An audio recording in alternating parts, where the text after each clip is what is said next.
Pen ಅನ್ನೋದು ಎಷ್ಟು ಶಕ್ತಿಯುತವಾದದ್ದು ಅಂತ ಒಂದು ಸಾಲು. 100 ಪುಸ್ತಕ ಓದಿ 1 ಪುಸ್ತಕ ಬರೆದ್ರೆ ಒಳ್ಳೇದು. ಈಗ ಅಪರಿಚಿತ ಓದುಗರು ಅನ್ನೋ ಒಂದು ಸಮುದಾಯ ಮೂಲಕ ನೀವು ಅದರಲ್ಲೂ ಕೂಡ ಸಾಹಿತ್ಯಿಕ ಚಟುವಟಿಕೆಯಲ್ಲಿ ಪಾಲ್ಗೊಂಡಿದ್ದೀರಿ. ಅಪರಿಚಿತ ಓದುಗರು ಈಗ ಒಂಥರ ಹೇಗಾಗಿದೆ, ಇಡೀ ರಾಜ್ಯದಲ್ಲೇ ಅದೊಂಥರ ಸಾಹಿತ್ಯ ಕ್ರಾಂತಿ ಇರುತ್ತೆ. ಈ 3 ಕೃತಿಗಳ ಭಿನ್ನತೆ ಮತ್ತೆ ಆ ಕೃತಿಗಳು ಏನನ್ನ ನಿರೂಪಿಸುತ್ತೆ ಅಂತ ಹೇಳ್ಕೊಡ್ತೀರಾ? ನಾನು ಕೇರಳದಲ್ಲಿ ಓದಕ್ ಹೋದಾಗ ನನ್ನ ಮೈಸೂರು ನನಗೆ ಎಷ್ಟು ವಿಶೇಷ ಅಂತ ಅನ್ಸಿದ್ದು. ಸುತ್ತಮುತ್ತ ನಡೆಯುವಂತಹ ಒಂದು ಅಷ್ಟು ಇನ್ಸಿಡೆಂಟ್ಗಳು ನನಗೆ ಪ್ರಭಾವ ಬೀರ್ತು.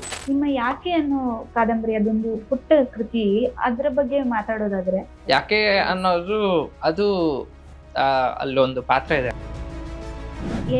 ಪ್ರಸ್ತುತವಾಗಿ ಹೇಗೆ ಸಹಕಾರಿನ ಅಥವಾ ಅಪಾಯಕಾರಿನ ಅಂತ? ಈ 10 ಸೆಂಟೆನ್ಸ್ ಕೊಟ್ರೆ 9 ಸೆಂಟೆನ್ಸ್ ತಪ್ಪು ಮಾಡಿರ್ತದೆ.